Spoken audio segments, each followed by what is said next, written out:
প্রিয় দর্শক মণ্ডলী, আমরা আজকে একটা তরমুজের জমি পরিদর্শন করতে এসেছি। নতুন যে জাতটা আমাদের দেশে আসছে, যে ভ্যারাইটিটা হলুদ কালার, খুবই সুন্দর, খুবই দর্শনীয়। Wow, fantastic! এত তরমুজ ধরে আছে ভিতরে, ভাবাই যায় না।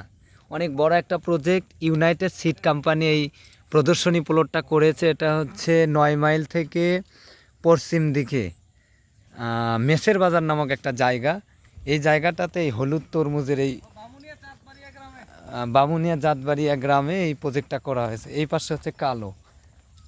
তো প্রচুর পরিমাণ মানে তরমুজ ধরে আছে আর কি, খুবই সুন্দর আর কি। এই জাতটা গোটা দেশব্যাপী ছড়ে গেছে এবং আসলে অনেক ভালো আর কি। তো ধন্যবাদ। আজকে এই জায়গাটাতে আমরা দেখতে আসছিলাম এই জাতগুলো। তো অনেক সুন্দর এবং অনেক ভালো লেগেছে। আমাদেরও এই ভ্যারাইটিগুলো ছড়াইয়া দেওয়া দরকার এবং করা দরকার। ধন্যবাদ সবাইকে।